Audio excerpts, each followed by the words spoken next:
Hello and good morning, grade fours. Happy Wednesday. What a wonderful, wacky Wednesday it is. That's some alliteration for you this morning.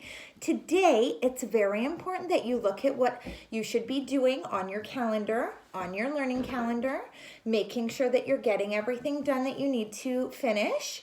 Please try your best today to log into Google Classroom by going to Google, clicking on the 9 dots in the top right-hand corner, entering your login information.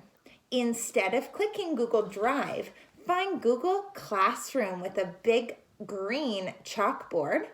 Click it and enter Miss Petoskey's code for her classroom to get in.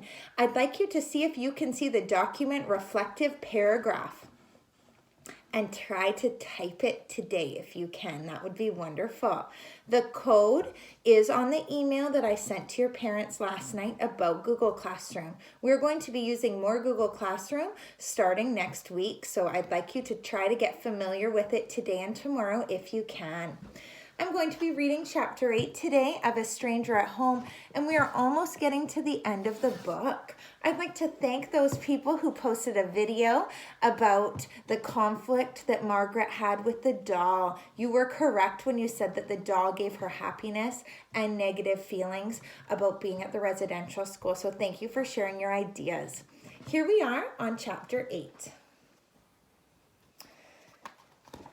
She had just got a dog sled. Near the end of February, when light began popping its head up from the darkness for a brief moment each day like a sick, my father told us to pack for a hunting trip to the Husky Lakes. The Husky Lakes were more like one body of water sprawled out in a tangle. The trip there took 2 days by dog sled, and I used my own sled the entire time. We made our camp and settled in for the week. My mother took my sisters to set nets for fishing, and my father took me and Ernest, who was bundled in my father's sled, to hunt for caribou. My father always knew how to find a herd. He was an excellent hunter. He had learned from his grandfather, who was one of the greatest hunters our people had ever known. I was worried that the hunt might not be successful. My father had worn a pained and troubled look for the entire trip. Something was bothering him, and I thought that maybe the herds would be scarce. But my father always found a tuck to, and I now called them a game. As we approached them, he motioned for me to pull my sled to a stop. I anchored mine in silence as my father did his. He crept forward on his foot and crouched behind a low rise. As my brother slept, I crept up beside my father. A shot cracked through the air, and then another. My father had managed to drop 2 animals before the herd scattered across the tundra. He ran toward the downed caribou. Leaving my own sled where it was, I jumped onto my father's sled where my brother, still bundled tight in furs, was startled from his sleep. I shushed my brother's crying as we flew after our father, and Ernest was asleep again before we reached him. I stopped the dogs and jumped off my sled, my ulu ready. We had 2 animals to skin before they froze solid.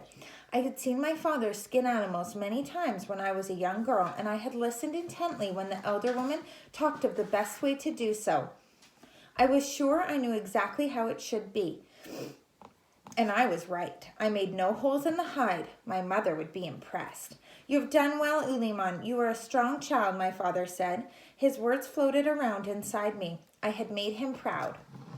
My father kept looking at me as we packed the meat onto the sleds. I stood tall, pleased with myself. Then I noticed that his eyes were glassy and wet. He went onto one knee and stroked my face inside the fur trim of my parka. I was confused. Something was wrong. What was it? "I'm sorry, Uliman," he said, his voice cracking. "But why?" He couldn't speak for a very long time. Finally, he cleared his throat. "I'm going to ask you something that is very difficult for you. You will need to be brave." "Sure, Father. What do you need?" He stared across the tundra. His eyes could not meet mine. "The government is telling us to send our children to school," he said. He rubbed his face with the palms of his hand as if he were trying to erase some painful knowledge from his mind. It was easier to avoid on Banks Island, but here, more of them will be coming. Without learning their language and how to read and write, we won't survive. The clerk has your mother sign for supplies we did not buy, and she doesn't know the difference because she can't read.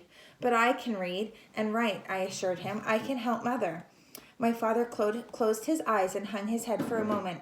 Yes, but your sisters can't.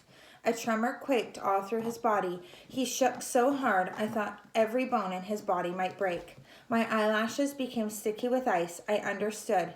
He was asking me to go with my sisters back to the horrible place. He needed me to protect them. My father crushed me against his chest, and we both cried until we had no more tears. I didn't cry after that.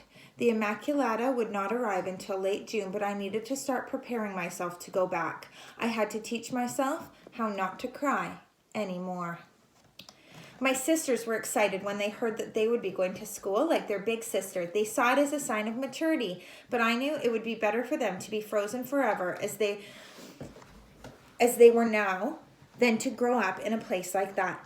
I wanted to tell him how badly I wanted to stay and how I never wanted to leave, but I had to be tough for my father, who bore a great weight of guilt, for my mother, who was frightened of losing her children, and most of all, for my sisters, who would need someone to protect them. I woke early in the morning. We were returning to the outsider's boat. I packed my things before anyone else woke. Later, while my sisters packed, Ernest cried. I could not stand to hear it. I went outside and said my goodbyes to my dogs. When we reached the dock, Mabel squeezed my fingers tightly and called me a gun, an affectionate word meaning big sister.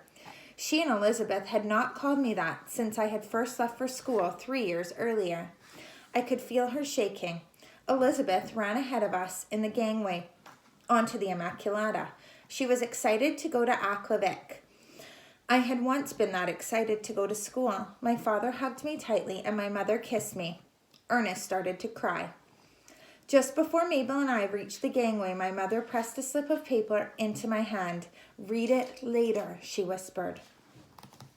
I tucked it into my hammock and looked at my father. His head hung low. I could not see his face inside the hood of his parka. He was ashamed for asking me to go back to school.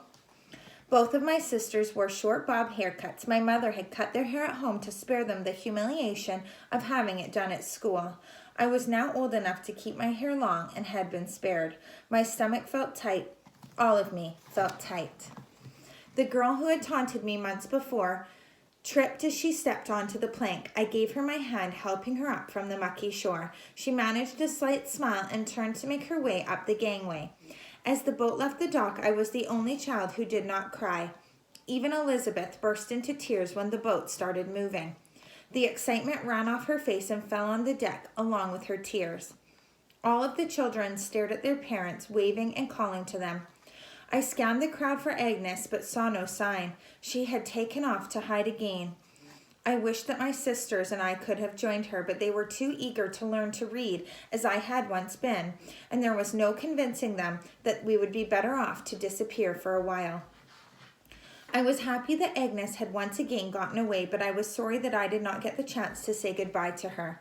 My father later wrote me to tell me that she was again found safe. I turned away from the shore. I didn't want to remember my mother's face fading from my view, or my father's bowed head. I didn't want to lock that memory into my mind. And there is Margaret with her 2 younger sisters on the boat.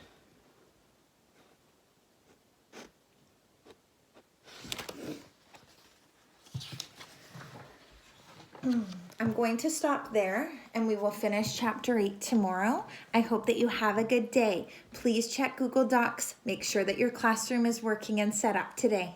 Have a good day.